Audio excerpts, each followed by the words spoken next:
10 साल तक भाजपा की सरकार 2014-2019 में देश के प्रधानमंत्री नरेंद्र मोदी जी ने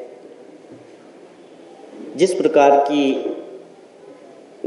बड़ी बड़ी बातें देश की जनता के सामने रखी, अच्छे दिनों की बातें आई कि देश की जनता के और देश के अच्छे दिन आएंगे। 10 साल राज करने के बाद उन चीज़ों का जवाब देने के बावजूद आप देश को किस दिशा में प्रचार जा रहा है।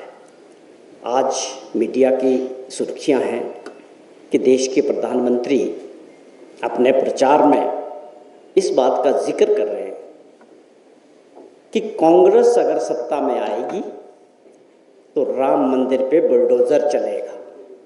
बड़ा दुख हुआ जब सुबह अखबार पढ़े, बहुत दुख हुआ। दुनिया का सबसे बड़ा लोकतंत्र, उसमें 10 साल तक प्रधानमंत्री रहने के बाद नरेंद्र मोदी जी देश का प्रचार इस तरह से करेंगे,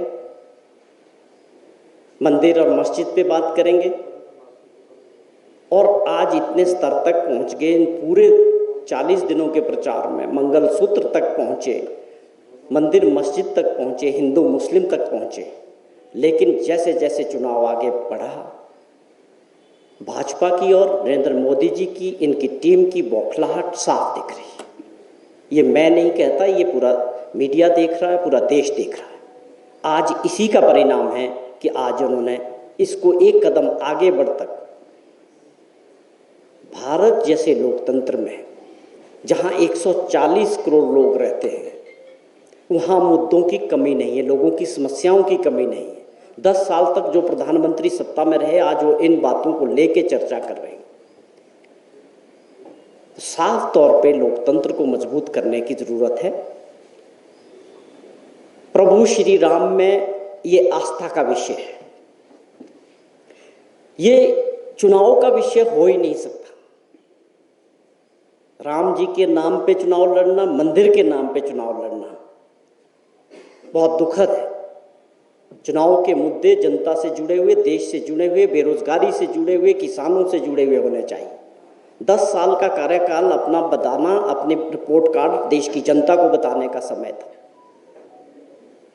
इससे साफ जाहिर है कि देश के अंदर देश की जनता बदलाव की तरफ जा रही है। और मैं समझता हूं कि लोकतंत्र को मजबूत करने के लिए ये बड़ा सही समय है। 10 साल के बाद अगर आप बदलाव करेंगे, उससे एक चीज़ तो निश्चित है कि लोकतंत्र मजबूत होगा। जो लगातार सरकार में बैठे रहेंगे, उनको लगता है कि जो वो कर रहे हैं वो जनता उसको एक्सेप्ट कर रही है, उनके फैसलों में, उनकी सोच में तानाशाह प्रवृत्ति दिखती है।